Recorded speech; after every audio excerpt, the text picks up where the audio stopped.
We've been getting reports from you guys about something changing in your water, more chlorine smell in your water, and yes, there is something going on. A lot of water treatment plants across the United States are switching to a new form of chemical that they're putting into the water, and this will have a major impact not only on your health, but also on your garden.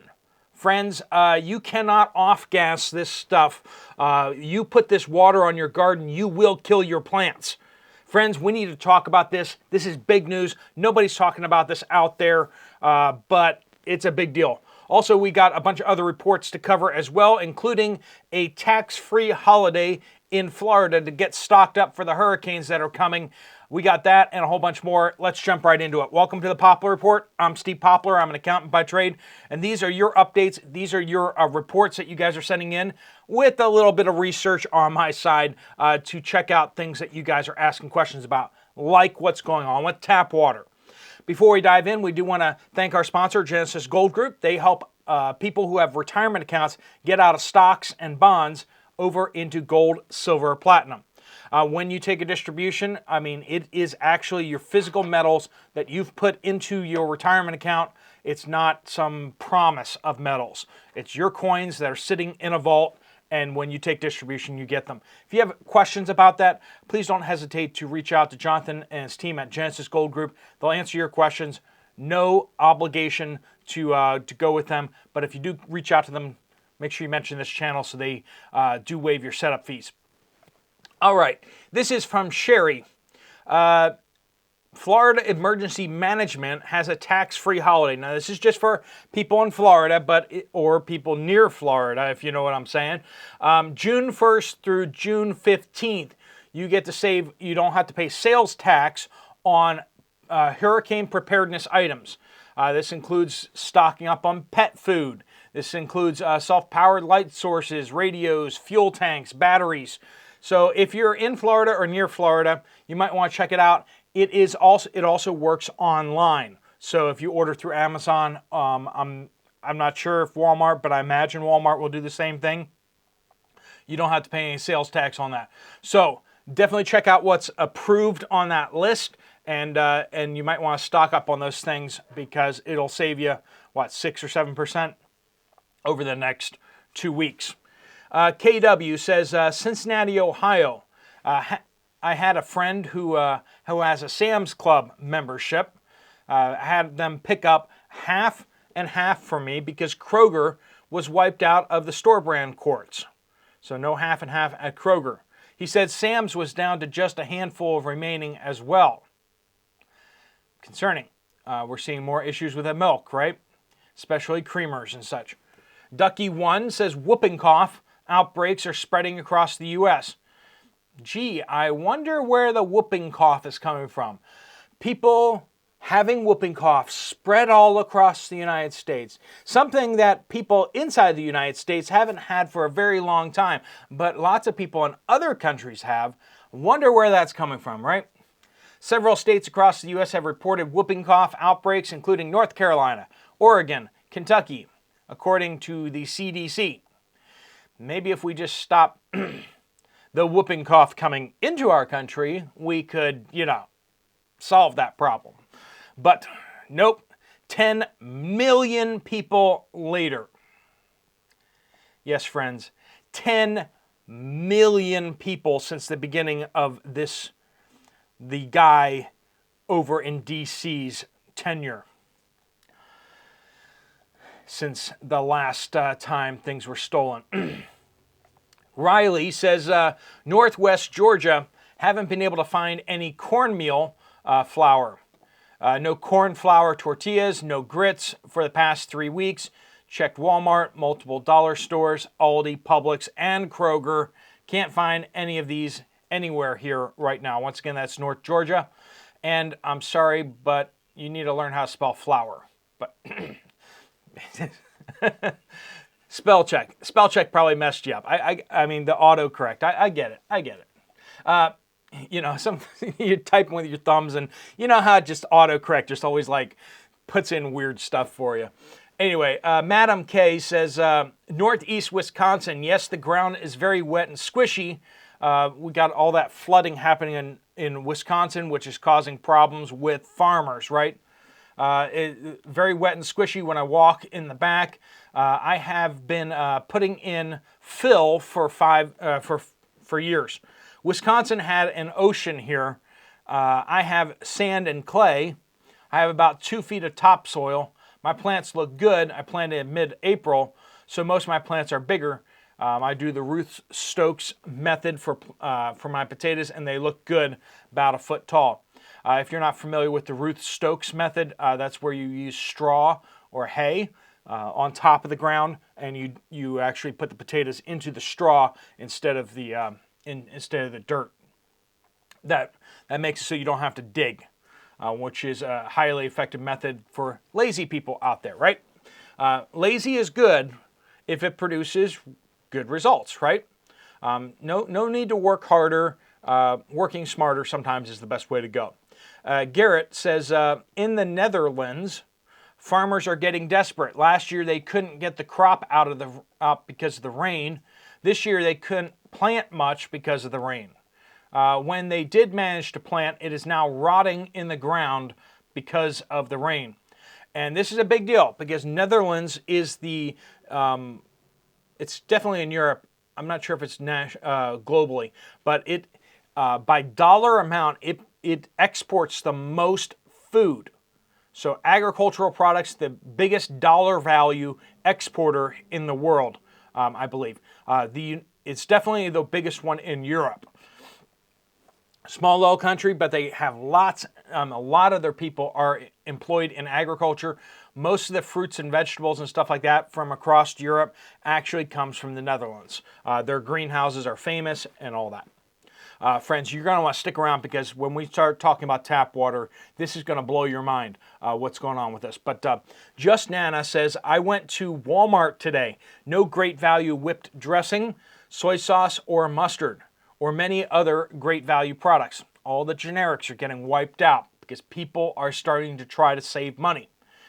They should have been trying to save money before, but, welcome to the team, right? The sales associate said they were minimizing many departments. Also, they are getting rid of many hobby items and sewing items. So, friends, sewing kits. Do you have sewing kits at home? You may just be like, it's just easier to just buy another shirt at Walmart. It's just easier to buy some more slacks at Walmart. But friends, we need to be getting better at reusing and repairing stuff. And sewing kits are definitely super important. I've Got to Be Me says, my Aldi has been out of dark chocolate for weeks now. Also, the Aldi finds section has been very sparse. Local pet store just opened, and I overheard employees saying they are working alone for most of their shifts. Even though they are looking for help, they can't afford full-time employees. Can't afford full-time employees. That's just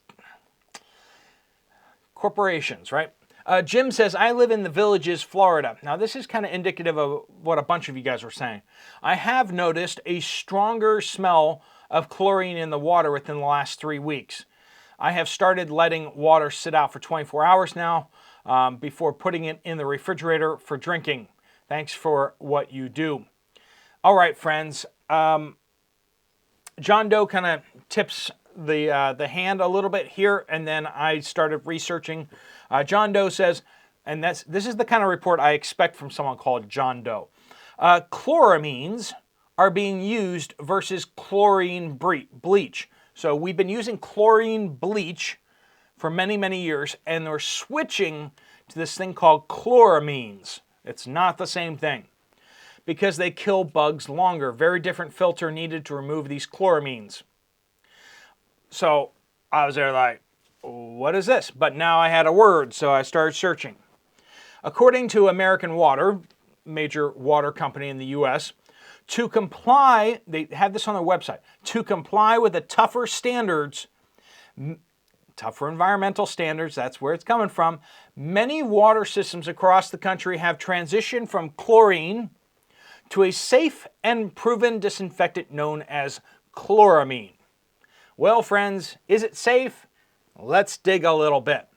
Chloramine, as opposed to chlorine gas, remains in the water a lot longer. And this is going to be important, friends. Sitting it out on your counter and letting it off gas for a while works for chlorine, doesn't work for chloramine. The whole point is that it goes into the pipes and it stays in the water. So it keeps on killing stuff. Now, if you're like, well, then will it kill me? Supposedly, it's safe for humans. But is it safe for everything else? Is it safe for your fish and your what is it called? Aquarium. There's the word I'm looking for. Aquarium. Is it safe for your plants? No. Is it safe for your pets? Ooh, that's a good question. Nobody seems to be asking either. Friends, this is important. So it remains in the water longer. It can harm kidney dialysis patients. So if you use water for your dialysis, if you use tap water with chloramine in there, it can cause permanent damage to you or loved ones. It is toxic to aquatic animals and to plants. And here's the big one, why people push back on chloramines over the years.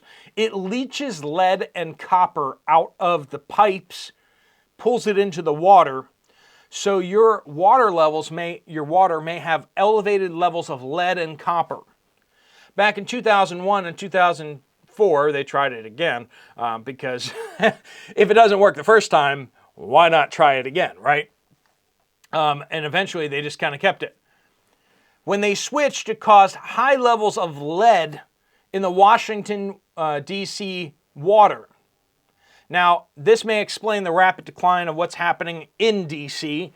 With the Capitol and all those morons over there, right? Let's just read a little bit about what lead exposure causes here. Lead exposure in children can cause behavioral changes. I think we may have stumbled upon what's going on in D.C., such as reduced attention span and increased antisocial behavior. Other common symptoms include attention problems, lower IQ, hearing loss, learning disabilities, and cognitive dysfunction. So over the last several decades, they've been starting to slowly move over to chloramine water treatment. In 2016, they just passed 1 in 5 Americans having their water treated with chloramines. That number has skyrocketed in recent years. Why is that? It's because tougher environmental standards from the government. How are they going to possibly meet these standards? Well, we're going to have to switch over to chloramine, which will kill people's gardens, may kill their pets, and may leach copper and lead out of the pipes that will increase lead exposure to people. So, friends, continue drinking that tap water so that you can become, let's see here, behavioral changes, reduced attention span, increased antisocial behavior. Yeah, might want to look up what your water treatment for your township, your town, your city, or your area is using. What are they using for treating your water? And see if you can get access to see what the testing has shown on lead levels and make sure that you're comfortable with what's in your water. So, question, how do we get chloramine out of the water? Now, if you want to get rid of chlorine gas, you sit it outside. You just sit the tap water in a pan or whatever for 1 to 5 days. That will get rid of the chlorine gas. And that's what I was talking about before on my other channel. But if you want to get rid of chloramine, you would be looking at weeks of it sitting out. Letting it sit out doesn't pull the chloramine out of the water. This is important. If you want to boil the water to make it go away, 15 minutes of boiling will get rid of the chlorine gas. You will have to boil that water for hours to get rid of the chloramine. Are you concerned now? There are two good ways of getting chloramine out of your water. Activated charcoal. Things like the Brita filter use activated charcoal. So that is one way to get it out, but I don't know how fast that uses up your filters. The second one, which is interesting, especially because of the video I just posted over on my channel, Poplar Prepper, about disinfecting with sunlight. UV light breaks down chlorine gas and chloramine gas. UV light breaks it down in a matter of minutes. 15 minutes of exposing your water to UV light will actually deactivate and off-gas the chloramine. So, getting a bottle or whatever and putting it on your windowsill, putting it outside and using UV light to break down that chloramine might actually save you a lot of trouble. Before you put your water on your garden or plants, do not use tap water on your garden and plants until you've UV disinfected your water. This is important, friends. A lot of you guys are saying you're having issues with plants and with your gardens. If you're just letting your water off gas for a little bit because you're used to dealing with chlorine gas, be aware that chloramine doesn't go away. Okay, so we've said that. That's important. If you want to find out more about how to disinfect water using sunlight, I have a video right here at Poplar Prepper. If you haven't checked it out already, click on it right there and I'll see you over there. If you want to find out more from Genesis Gold about what you can do with your retirement account, there's a link right here. Thanks so much for watching. Steve Poplar of the Poplar Report, out.